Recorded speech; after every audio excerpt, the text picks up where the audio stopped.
pengendali data pribadi wajib menghentikan pemrosesan data pribadi dalam hal pemilik data pribadi menarik kembali persetujuan proses data pribadi. Jadi misalnya saya bilang ke toko online, saya pengen supaya data saya nggak ada di toko online itu. Oke. Jadi si pengendalinya, saya kan ngomongnya ke toko online, bukan ke Dukcapil kan ngomongnya. Saya ngomong toko online, gue nggak mau dong data gue ada di tempat lo. Oke. Yang wajib menghentikan proses adalah si Dukcapilnya. Kira-kira kalau Dukcapil ngomong toko online bakal didengerin apa kagak? Kan harus bikin surat dulu ya, ditandatangan sama menteri atau dirjen ke toko online. Emang bikin surat di kementerian bisa dalam waktu 3 kali 24 jam. Jadi kita udah baca ini tuh langsung kita bisa lihat, kita bisa kayaknya kita punya masalah deh. Gitu ya. Ini baru draft loh. Draftnya aja udah kelihatan masalah-masalahnya. Oke. Nah, pengendali data pribadi melakukan penundaan, harus melakukan penundaan dan pembatasan pemrosesan data pribadi baik seluruhnya atau sebagian seluruhnya dalam waktu 2 kali 24 jam. Jadi pengendalinya harus membatasi proses. Si Dukcapil atau Kemlu atau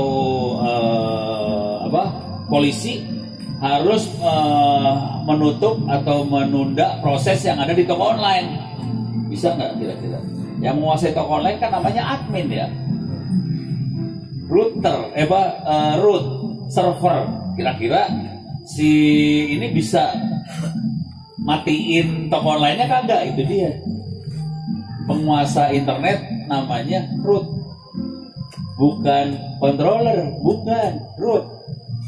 Kalau Anda tahu yang namanya DNS, yang menguasai DNS-nya internet, emangnya controller? Kagak, namanya root DNS.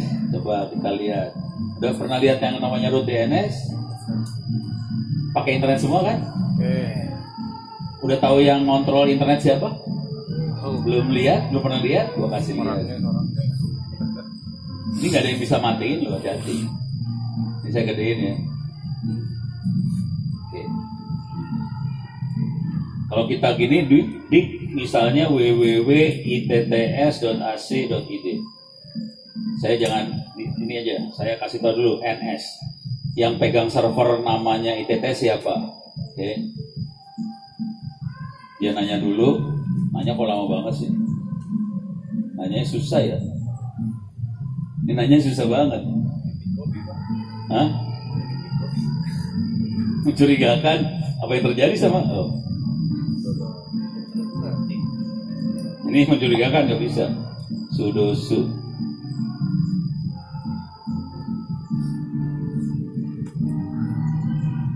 Oke, saya ganti dulu. Pindahin ke name servernya 8888. Atau 11. Ya udah 88 dulu ya.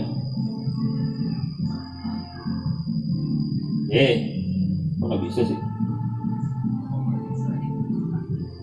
1111. Jangan shutdown.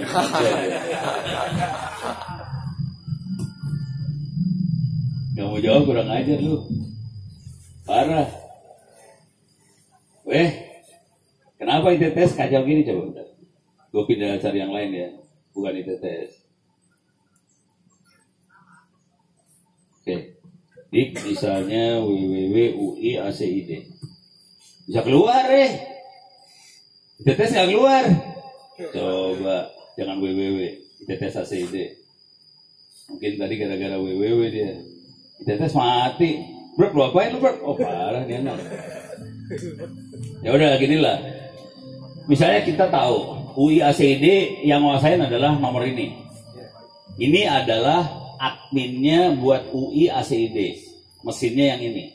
Sudah pernah lihat internet mesinnya yang mana yang nguasain? Belum? Coba kita pelan-pelan ya. Kita lihat, ini kan UI.ac.id. NS UI.ac.id. UI ACID NS. Oh, apa dik masalah dia sama NS? Tuh NS-nya nggak mau deh. Oh alah, coba cek DNS. Kenapa dik gue nggak mau ya? DNS checker lah, pakai ini aja lah. Pakai DNS checker aja ya, segedein. Oke, paling gampang tadi UI ACID, UI titik AC titik ID, ininya adalah NS. Oke, search.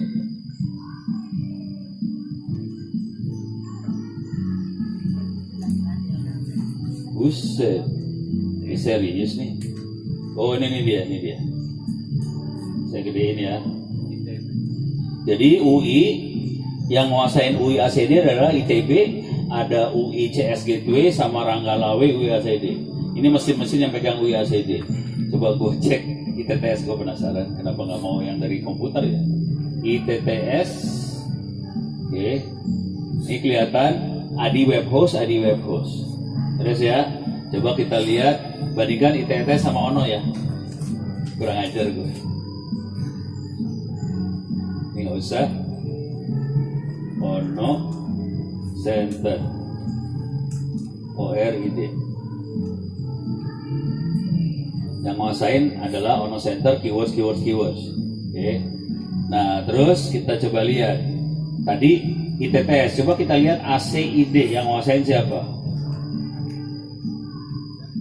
Ini B DNS, C DNS, D DNS, E DNS, ID. Itu untuk ACID. Yang menguasai Indonesia siapa? ID. Yang menguasai ID titik siapa? Oke. Yang menguasai adalah B, C, D, E sama APNIC. APNIC lokasinya ada di mana? APNIC lokasinya di Australia. Oke. Jadi kita bisa tahu yang menguasai adalah makhluk ini. Emang yang ini yang menguasai kementerian lembaga Kominfo? Nggak ada. Kominfo tidak masuk dalam lembaga yang menguasai internet sebenarnya. Terus ya. Terus ini kan ide titik. Coba kita lihat yang menguasai titik siapa? Gitu ya. Yang menguasai titik adalah yang menguasai internet, ya kan? Kita klik. Yang menguasai titik adalah, oh dia nggak mau kalau pakai ini. Ini nggak mau dia. Dia nggak mau dia. Invalid query. Parah. Coba kita cek di sini.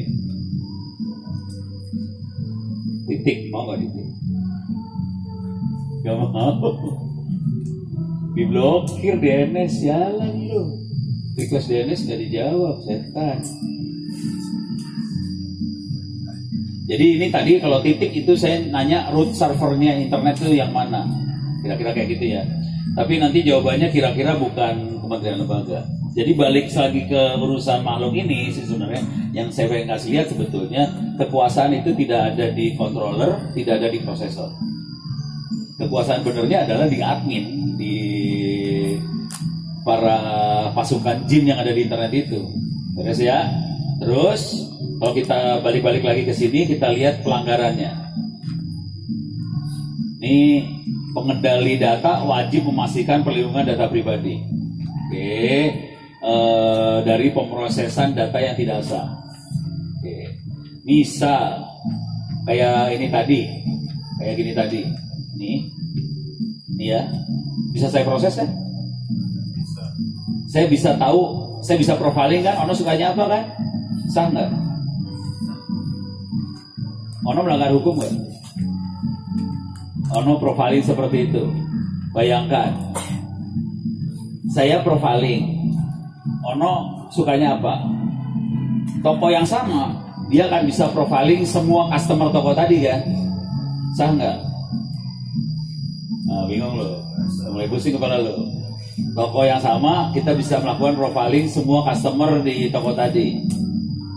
Orang gampang, dia tinggal lihat Ono belanja apa aja. Dari situ ketahuan Ono suka apa. Dah, kira-kira itu berharga nggak?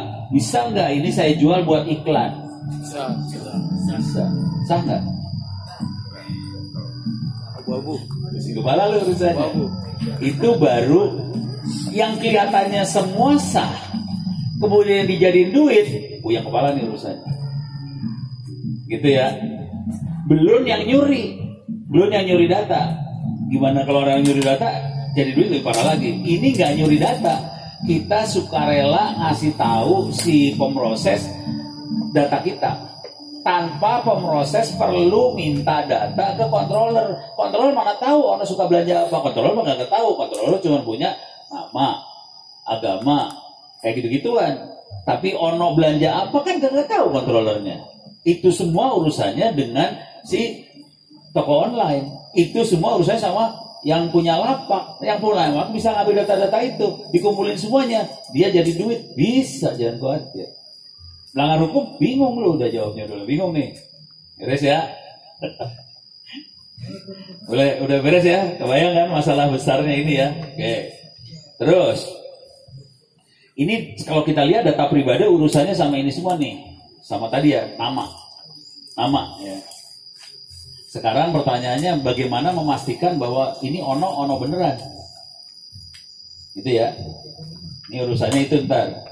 Nah ini nanti ada urusan ini nih. Pengendali data pribadi wajib memberikan akses bagi pemilik data pribadi yang nggak mau diproses segala macam. Nanti ada lagi pelanggar hukum terutama yang pengen saya kasih lihat. Pengendali wajib menghapus data pribadi jika tidak perlukan lagi dan sebagainya. Saya pengen, nah ini nih, jika terjadi kegagalan perlindungan data pribadi, kalau gagal, misalnya datanya bocor segala macam, oke. Pengendali data wajib menyampaikan pemberitahuan secara tertulis dalam waktu paling lambat 3 kali 24 jam kepada pemilik dan menteri. Pertanyaannya, data kita pernah bocor di internet? Sering. Yang bocorin lembaga apa aja sebut? Pemerintah udah. Pemerintah mah ya semua juga pemerintah. Sebutin lembaganya apa aja? Kominfo, apa lagi? Telkom, KPU, BPJS segala macam ya. Oke. Pertanyaannya, itu data kita kan? Ya. Oke. Paling lambat 3 kali 24 jam pemberitahuan secara tertulis 3 kali 24 jam kepada pemilik data pribadi dan menteri. Oke lah, menteri nggak bisa kita cek ya. Anda yang punya datanya kan pernah dikasih tahu? Enggak. Seru nih urusannya. Jadi pengendaliannya nggak pernah ngikutin aturan sih sebenarnya.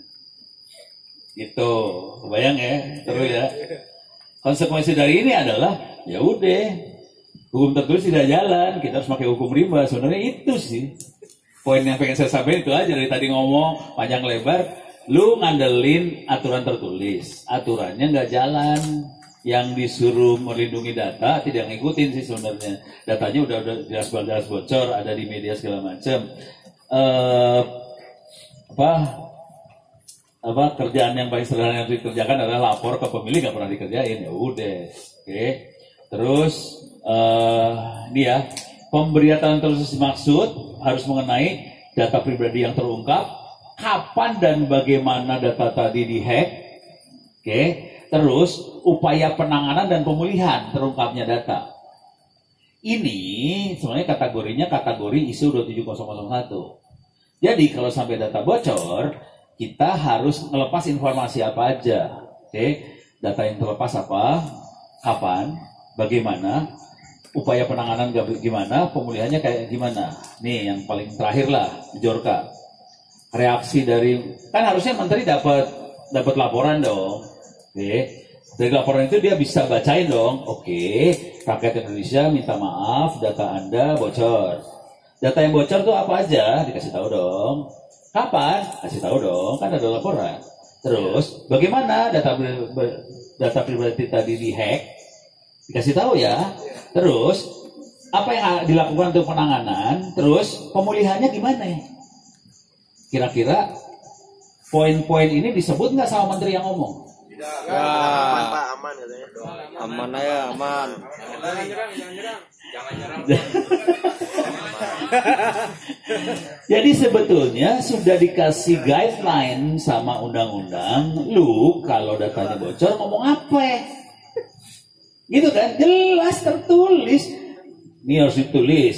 Pasal 40. Ayatnya ayat berapa? Ayat 2 ditulis. Lu harus ngomong ini. Kalau mau lebih lengkap lagi, misalnya ini ya, ada penanganan, pemulihan, kapan bakal selesai, kira-kira yang ngebocorin bakal bisa ditrace enggak, ditangkapnya kapan, segala macam harus keluar semua kan?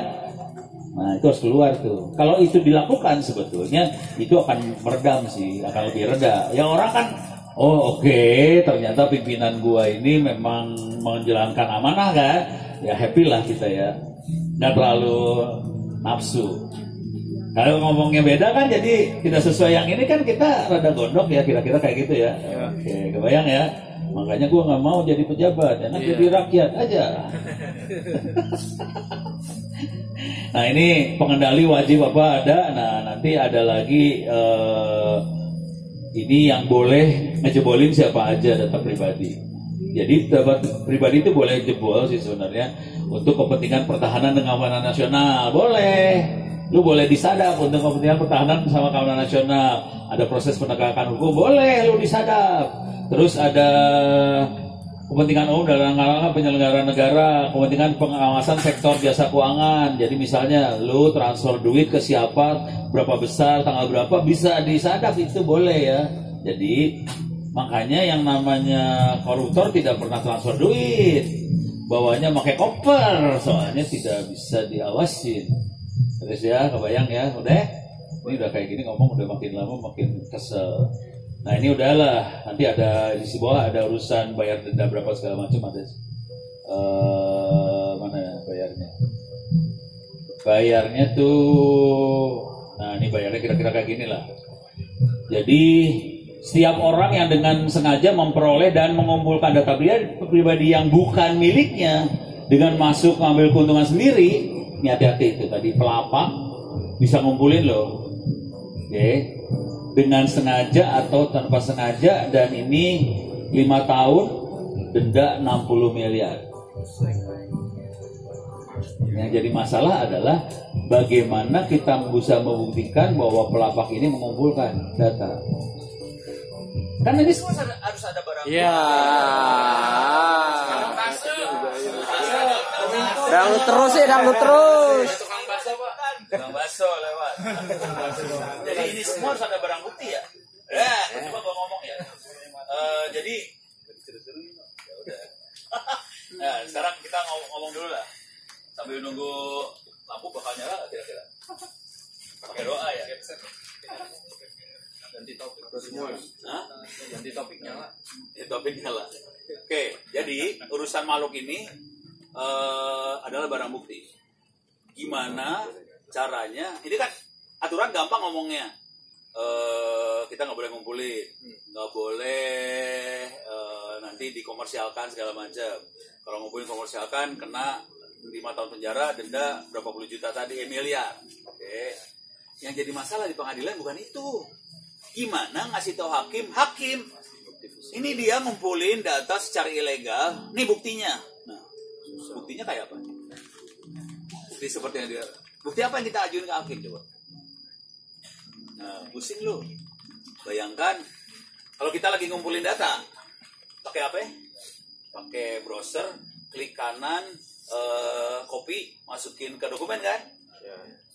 Cari lagi, search, klik kanan, copy dokumen. Oke, kayak gitu kan kira-kira ya. Ini kalau secara manusia, pakai orang.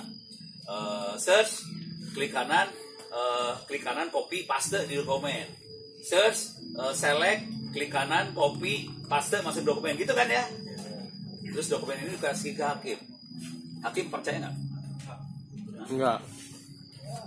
Tentu. Bayangkan ini dokumen Word. Dokumen Word komputer. Bisa dirubah nggak? Bisa. Gimana taunya ini bahwa ini dokumen yang asli? Lu mikir. Jadi di aturannya gampang ngomongnya. Bayangkan kalau kita di pengadilan, ini harus ada dokumen dikasih ke hakim nih. Alhamdulillah. Oh, nyala lagi. Alhamdulillah nyala. Tinggal ini nunggu nyala yang ini di makhluk ini harus di on juga. Oke. Sambil nunggu itu nyala ya. Jadi yang masalah paling besar adalah bagaimana kita bawa dokumen yang bentuknya elektronik ke pengadilan dan nanti hakimnya percaya bahwa itu dokumen benar-benar yang bikin Ono. Dan dijamin halal, yang namanya hacker gak akan pernah nulis ini gua bikin untuk melanggar hukum, kagak ada. Terus ya, jadi nggak segampang itu ya. Pak, mau tanya dong, kayak misal kemarin kan ada kebocoran data NIK dan sebagainya, lalu ada pihak lain yang membuat ini untuk memvalidasi apakah data sudah bocor atau tidak.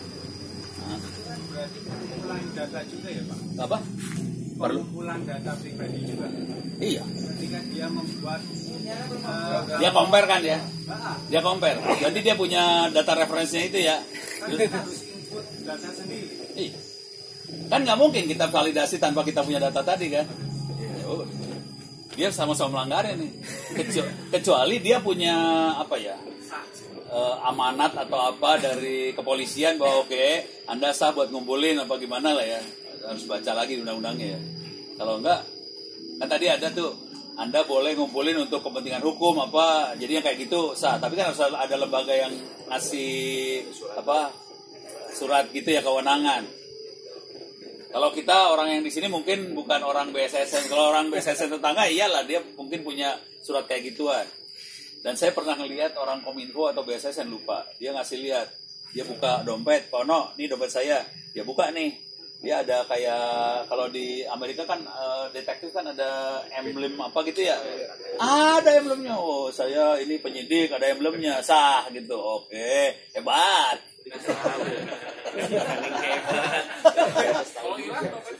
Kalau Iwan dompetnya, nah hebat lagi, hebatnya pindah. Mantap. Jadi kira-kira kayak gitu ya, udah kebayang ya. Jadi udah mulai kelihatan masalahnya nggak sesederhana itu sih sebenarnya. Cuman gue ngomong kayak gini susah asli, bayangin aja ngomong kayak gini ke orang-orang hukum. Danul gitu kan susah. Pak, Ya. ini kan penjelasannya tentang bagaimana pengumpulan data di dalam negeri ya Pak. Bagaimana kalau pengumpulan data itu terjadi di luar negeri seperti kasusnya kultur.io. Dan itu kan ini situs yang dilegalkan gitu loh, tidak diblokir sama negara. Bagaimana kalau data kita dijual di sana? Nah itu harus tanya orang hukum nih. Ini udah lintas negara kan. Urusan hukumnya gimana? Nih, kita balik ke kita bikin supaya keluar dulu layarnya.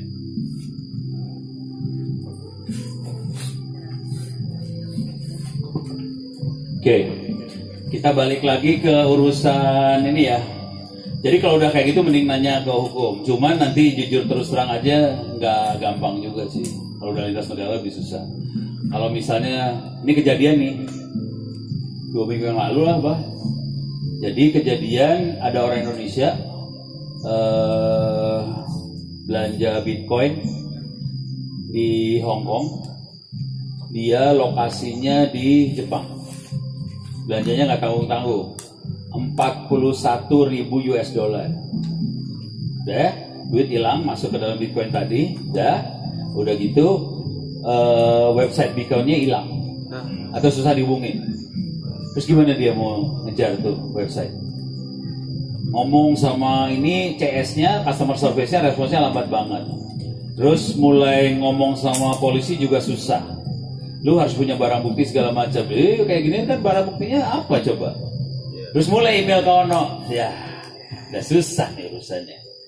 Jadi jujur nggak gampang sih. Gitu ya.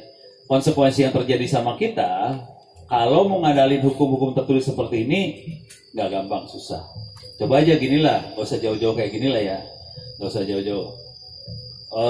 Misalnya duit lu dicuri di internet. Lapor polisi, duit bakal balik gak? Yang nyuri bisa ketangkap kagak? Enggak. Kehilangan duit lagi. Jadi udah duit hilang, yang nyolong juga kagak ketangkep. Kita udah lapor polisi, nggak ngepek. Jadi yang harus kita lakukan adalah gimana caranya kita bela diri aja, udah belajar tuh tadi kayak tadi malam yang pakai baju hitam-hitam ya, apa namanya? Pencak silat. Enggak, dia ada kelompoknya apa namanya ya? Apa gitu. Ya, itu pokoknya ada singanya ya. Ya harimau, ada harimaunya. Belajar kayak gitu udah kepaksa. Nah, sekarang yang saya pengen kasih lihat, mudah-mudahan sepakat nih. Kita bisa pakai jalur hukum bukan tertulis, cuman kalau kenyataan hidup hukum tertulis tidak semudah yang kita bayangkan. Jadi pemerintah berusaha bikin undang-undang segala macam dengan asumsi aparatnya bisa jalan. Kalau udah ngeliat kenyataan hidup seperti ini, sebenarnya enggak. Asumsi itu enggak 100% berjalan. Asumsi ini biasanya berjalan untuk presiden pasti jalan, menteri jalan. Misalnya ada yang mencemarkan nama baik presiden pasti ditangkap. Ada pakar internet yang jadi terdakwa misalnya, gitu kan? Hah? Kayaknya tahu ya. Belakangnya namanya O kan? Inisialnya Rosuryo. Beres ya? Jadi sampai selevel itu sih sebenarnya. Tapi untuk pembinaan mungkin bisa jalan. Bayangkan ini buat rakyat biasa, mampus lu pada buat rakyat biasa mah.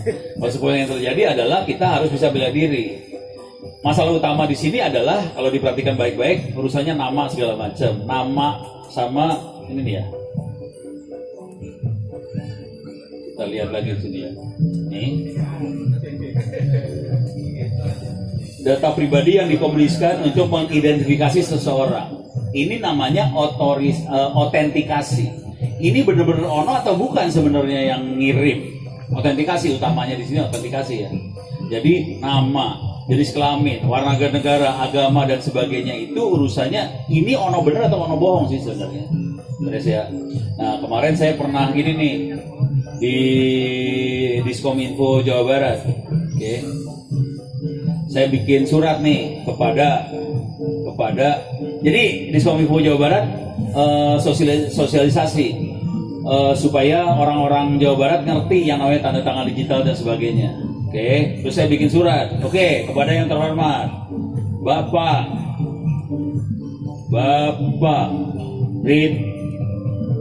Ridwan Kamil dengan hormat apa gitu ya, udah ya, normal kan, udah, hormat saya,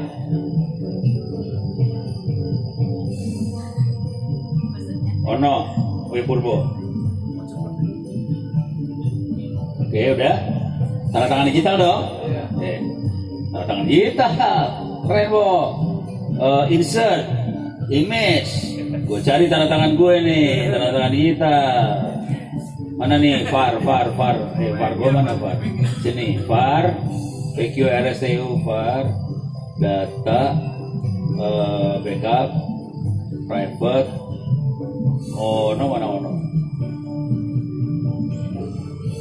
ono gak ada? Hah? Ono kok nggak ada sih? Ononya hilang ini. Hah? Kagak ini bener ini. Kenapa ono kagak ada nih ya? Ini ono hilang Gila ono hilang ini. Ya udah. Gua cari locate.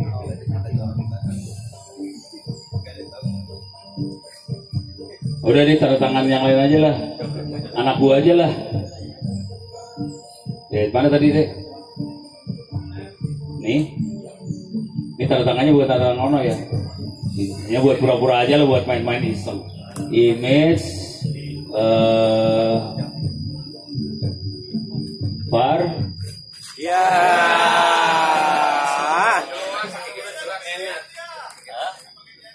Kakak mau genset.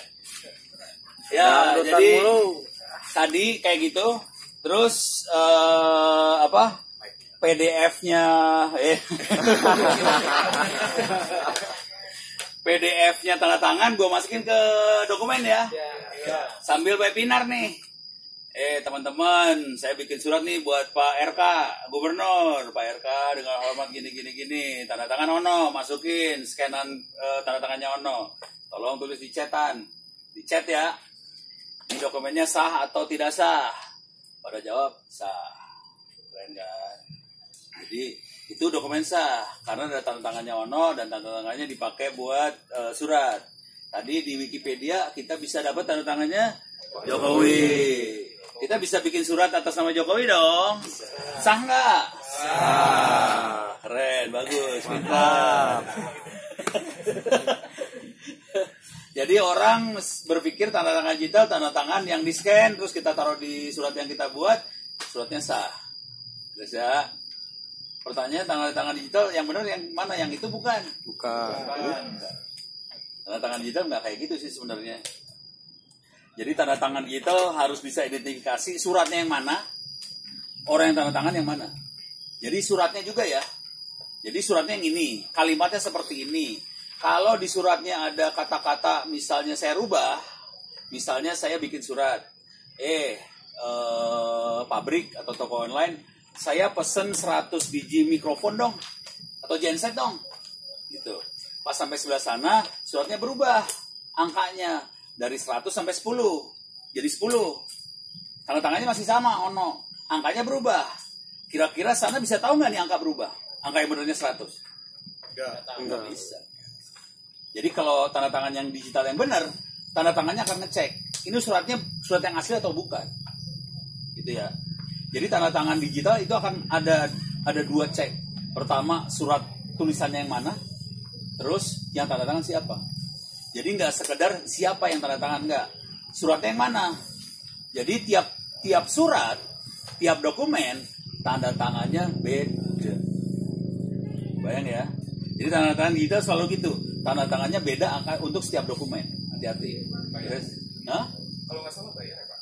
Tanda tangan digital. Maksudnya itu perlu otorisasi lembaga tertentu nggak sih untuk mengklasifikasikan tanda tangan tertentu? Setahu saya ketika kita pengen sign dokumen tertentu kita harus bayar untuk lembaga tersebut. Oke, pertanyaan bagus. Belakang bisa dengar nggak? Bisa. Sama-sama ya.